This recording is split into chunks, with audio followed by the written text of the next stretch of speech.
Gold trusted gold buyers మీరు తాకట్టు పెట్టిన బంగారాన్ని విడిపించి ఈ రోజు ఉన్న మార్కెట్ ధరకు కొనబడను.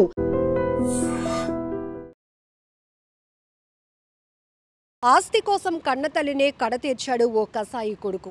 ఇలాంటి దారుణాలు ఇంకెన్ని చూడాల్సి వస్తుందో అనే భయం వేస్తోంది. అనకాపల్లి జిల్లా నర్సీపట్నం నాతవరం మండలం వైబీపురం గ్రామ పంచాయతీలో ఈ దారుణం ఘటన జరిగింది.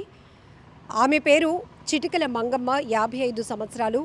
కొడుకు పేరు రామూర్తి నాయుడు, 35 సంవత్సరాలు. అయితే కేవలం ఆస్తి కోసమే తల్లిని అత్యంత దారుణంగా హత్య చేశాడు అనేది బంధువుల నుంచి వినిపిస్తున్నటువంటి వాదన. ఈ క్రమంలోనే పోలీసులు సంఘటనా స్థలానికి చేరుకున్నారు.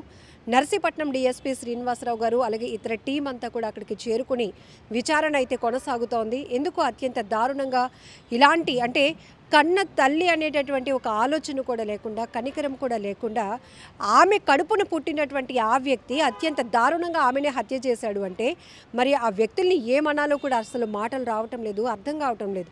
వీళ్ళనంటూ శిక్షించడానికి ఇంకా ప్రత్యేకమైన చట్టాలు రావాలా?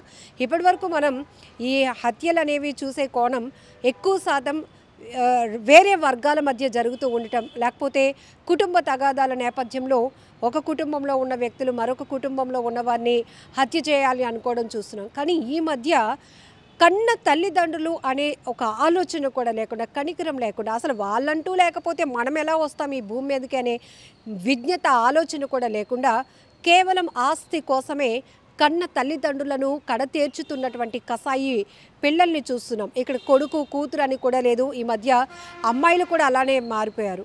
సో ఇలాంటి పరిస్థితి. ఇంకొన్ని చోట్ల ప్రేమించిన వాళ్ళ కోసం, ఇటు ప్రియుడు కోసం లేకపోతే ప్రియురాలు కోసం ఒకరినొకరు హత్యలు చేసుకోవడం, లేకపోతే అడ్డుగా పిల్లలు ఉన్నారనే ఆలోచనతో వాళ్ళకి విషం ఇచ్చి చంపేయడం, లేకపోతే ఎక్కడో దూర ప్రాంతాలకు తీసుకెళ్ళి వదిలేసి వచ్చేయటం, ఇలాంటివి చూస్తుంటే ఇంకా వాళ్ళు ఎవరిని నమ్ముతారు? అసలు పిల్లలు అంటేనే తల్లిదండ్రులు, ఇంకా వాళ్ళకు ప్రపంచమంతా మనకేం కావాలన్నా ఇచ్చేది తల్లిదండ్రులు అనేటటువంటి ఆలోచనతోనే మొదటి నుంచి మన లైఫ్ అనేది ముందుకెళ్తుంది. అలాగే తల్లిదండ్రులు వాళ్ళకి పిల్లలు పుట్టిన తర్వాత ఇంకా పిల్లలే మా ప్రపంచం అనేటట్టుగా వాళ్ళ ఆలోచన మారిపోతుంది. సో ఇక్కడ ఒకే ఒక నమ్మకం మనకి, భగవంతుడు తర్వాత ఈ సృష్టిలో మనిషికి మనిషి నమ్మకం అంటే అది ఫస్ట్ పేగు బంధం, తల్లిదండ్రుల పైన పిల్లలకి, పిల్లల పైన తల్లిదండ్రులకి, ఆ తర్వాత ఇక మన లైఫ్లో ఇంకా ఎవరు వచ్చినా. కానీ ఇప్పుడు కొన్ని నేర సంఘటనలు చూస్తుంటే కన్న తల్లిదండ్రులను కూడా కడతేరుస్తున్నారు. వాళ్ళని ఎక్కడ చూడాల్సి వస్తుందో అని, మంచం పట్టే పరిస్థితిలో ఉన్నారని ఊరు చివర తీసుకెళ్ళి వదిలేస్తున్నారు. వేరే ప్రాంతాలకి ఇప్పుడే వచ్చేస్తానని వదిలొచ్చేస్తున్నారు. ఇలాంటివి ఇంక చూస్తూ ఉంటుంటే నెక్స్ట్ జనరేషన్కి మనం ఏం నేర్పిస్తున్నాము అనేటటువంటి ఒక బాధ, భయం కూడా ప్రతి ఒక్కరిని వెంటాడుతుంది. ఈ మధ్య సోషల్ మీడియాలో ఎక్కువ శాతం ఈ కన్న తల్లిదండ్రులను పొట్టను పెట్టుకుంటున్నటువంటి కసాయి వాళ్ళ గురించి వింటుంటే బాధేస్తోంది, భయం వేస్తోంది.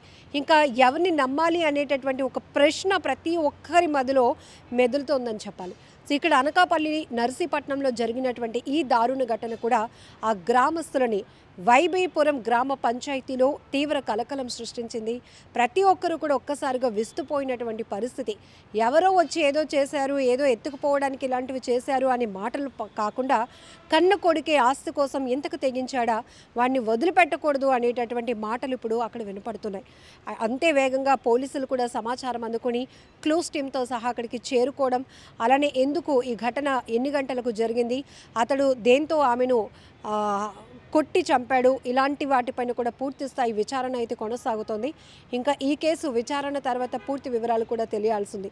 ప్రస్తుతానికైతే కేవలం ఆస్తి కోసమే కన్న తల్లిని కడతీర్చినట్లుగా అయితే ప్రాథమికంగా వస్తున్నటువంటి సమాచారం. అలాగే కుటుంబ సభ్యులు కూడా అదే చెప్తా ఉన్నటువంటి పరిస్థితి ఉంది. గ్రామస్తులు కూడా ఇదే డిస్కస్ చేస్తున్నారు. ఎందుకంటే ఎక్కువ శాతం ఇప్పుడు తల్లి కొడుకు మధ్య ఈ ఆస్తి తగాదాలే జరుగుతుండేవి.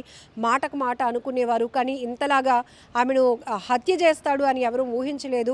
ఇంత దుర్మార్గులు కూడా మన మధ్య ఉన్నారు అనేది భయం వేస్తోంది అనేటటువంటి అభిప్రాయం కూడా పెద్ద ఎత్తున వినపడుతూ ఉంది. ఏది ఏమైనా ఈ దుర్ఘటన చాలా బాధాకరం. ఇలాంటి ఘటనలు ఆగాలి అంటే ఫస్ట్ మనం కమింగ్ జనరేషన్కి, నెక్స్ట్ జనరేషన్కైనా తల్లిదండ్రుల ఇంపార్టెన్స్ తెలియజేస్తూ వాళ్ళని పెంచాల్సినటువంటి అవసరం కూడా ఉంది. నేను ఈ లైన్ ఎందుకు చెప్తున్నానంటే ఎక్కువ శాతం మనకి సైకాలజిస్టులు, మానసిక నిపుణులు, డాక్టర్లు చెప్తుంది కూడా ఒకటే, ప్రతి పిల్లలు కూడా మనం ఒక మిర్రర్ లాంటి వాళ్ళం. అంటే మనం వాళ్ళకి నేర్పిస్తున్నాం, మనల్ని చూసి వాళ్ళు నేర్చుకునేదే ఎక్కువ. ఇక్కడికి వచ్చినాక ఇప్పుడు సోషల్ మీడియా లేకపోతే ఎలక్ట్రానిక్ గాడ్జెట్స్ వీటి వినియోగం కూడా చాలా పిల్లలు ఎక్కువ యాక్టివ్ అయిపోతున్నారు కాబట్టి వాళ్ళకు కూడా చాలా విషయాలు తెలిసిపోతున్నాయి.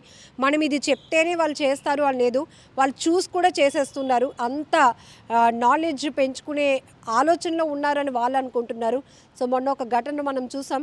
ఒక అమ్మాయిని తనకు బ్యాట్ కొనుక్కోవడానికి డబ్బులు అవసరమై పక్కింట్లో దొంగతనానికి వెళ్ళి ఆ దొంగతనాన్ని తను చేస్తూ ఉండగా పాప చూసిందని ఆ పాపని 10వ తరగతి చదువుతున్న ఒక అబ్బాయి అత్యంత పాశవికంగా హత్య చేశాడు. అంటే ఇంక ఈ పిల్లలకు మనం నేర్పిస్తున్నామా, నేర్పించే అవసరం లేదా, ఇవన్నీ కూడా డిస్కషన్స్ పక్కన పెడితే ఖచ్చితంగా విలువలతో కూడినటువంటి విద్యతో పాటు మనం మోరల్ వాల్యూస్, సోషల్ నాలెడ్జ్ కూడా ఇవ్వాల్సినటువంటి అవసరం ఉంది. లేకపోతే అనుక్షణం మన చుట్టూనే అనేక మంది నేరస్తులు తయారయ్యే ప్రమాదం కూడా ఉంది.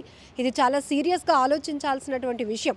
ఇక్కడ 35 ఇయర్స్ అంటే ఇంచుమించుగా ఈ ఏజ్లో ఆమెకి 55 సంవత్సరాలు తల్లికి. ఆ అబ్బాయి అన్నీ చూసుకోవాలి తల్లిని, ఎందుకంటే ఇంతవరకు తన్ని సాకింది, అన్నీ చూసుకుంది, పెళ్లి చేసింది. ఇలాంటి పరిస్థితులు ఉన్నప్పుడు తల్లిదండ్రులు ఇంకా మనకు అవసరం లేదు, వాళ్ళ నుంచి రావాల్సినవన్నీ మనం రాబట్టేసుకున్నాం, ఇంకా వాళ్ళు ఉన్న ఒకటే లేకపోయినా ఒకటైన ఆలోచనతో వాళ్ళని అర్ధాంతరంగా అంతమొందించాలి అనడానికి ఆలోచనలు చేస్తున్న ఈ దుర్మార్గులు మాత్రం చాలా కఠినంగా శిక్షించాల్సినటువంటి పరిస్థితులు ఉన్నాయి. ఒక్కసారి వీళ్ళకి పడే శిక్ష కూడా ఇదే విధంగా బాగా స్ప్రెడ్ అవ్వాలి, అందరికీ తెలియాలి. మేము ఈ చేసే ఈ తప్పుకి మమ్మల్ని పాపం వెంటాడుతుంది, లేకపోతే మాకు జైలు శిక్ష, క్షణికావేశంలో చేస్తున్నాము, ఉద్దేశపూర్వకంగా చేస్తున్నాము అనేది పక్కన పెడితే ఎంత పాపానికి వీళ్ళు ఒడుగడుతున్నారు. కన్న తల్లిదండ్రులను కూడా హత్యలు చేయాలి అనుకుంటున్నారంటే వీళ్ళు ఎలా శిక్షించాలి అనుకుంటున్నారు మీరు కూడా కామెంట్ బాక్స్లో మెన్షన్ చేయండి. And don't forget to subscribe to iDream. And for more videos, please subscribe to iDream. Please subscribe to iDream. Please subscribe iDream. And please subscribe to iDream. For more videos, subscribe to iDream. Please like, share and subscribe to the channel. Congratulations, iDream. Subscribe to iDream. Subscribe to iDream. so subscribe to iDream Media. iDream team andarki huge congratulations. Please subscribe iDream Media. Please subscribe to iDream. Subscribe iDream. Please subscribe to iDream.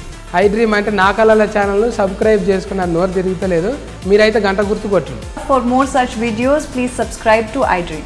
Subscribe to iDream. Please subscribe to iDream. Please subscribe iDream Media. Please do subscribe to iDream. Please subscribe to iDream Media. For best entertainment and information, please subscribe iDream.